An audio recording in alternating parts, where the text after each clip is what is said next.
What's up mga pre, ako yung host Alvin Pacheco at nandito tayo ngayon sa Computex 2019. Nasa likod ko yung AZZA na booth. So hindi siya medyo mainstream sa Pilipinas pero sabi it's a US brand at nandito na ngayon sila sa Computex para ipakita yung mga bagong product nila. So una is yung parang case na invertible. So pwede ka mag-build ng PC tapos pwede mo na siyang gawing lamesa or pwede mo siyang gawing parang ganito kapag ayaw mo siyang gawing lamesa. So ito naman yung kanilang table na adjust yung height. So makikita natin dito kapag pinindot ko, unti-unting tumataas yung table na to. At ang maganda pa dito, pwede ka mag-build ng PC at para siyang drawer. Kita nyo ba yan guys? So supported nito hanggang E80X kasi ang laki ng space na available para dito. Pwede ka mag-mount ng 360 radiator, maraming SSD or maraming solid state drives or hard drives. Tapos mga triple fan na GPU kasya rin dito sa lamesa na to. Muntik ko na sabihin case. Actually, hindi to case, lamesa to. So, ayun, pwede rin yung mga extended na power supply. And also, ito, arami pang drive cages dito na pwede nyong lagyan ng mga parts nyo. So, hindi lang daw to focus for gaming.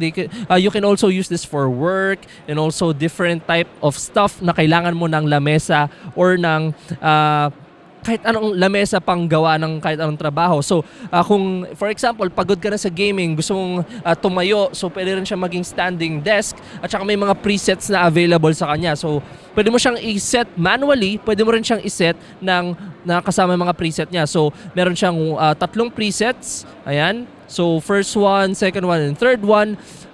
Tapos, automatic na siyang tatayo or aakyat. So, support din ito pala hanggang 120 centimeters na height. Doon sa isang yon. Pero ito 100 lang. Kasi hindi ko na napindot. Kala ko 120 din Pero pinakita sa amin yan kanina 120 centimeters. So ayun.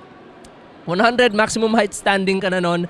Tapos, nga pala guys, meron siyang power button dito para dun sa inyong PC. And also, may mga USB ports siya and saka audio ports dito. So, hindi nyo na kailangan galawin yung I/O mismo ng motherboard nyo since nasa loob na siya ng mismong table. Kaya nandito na lahat. And also, meron siyang malaking AZZA brand dito or logo. Tapos, tempered glass tong salamin na ito. So, in terms of thermals, may kita nyo ang daming fans at hindi macho-choke yung mismong mismong mga gamit kasi malaki yung butas dito sa likod. So papakita namin yan sa B-roll.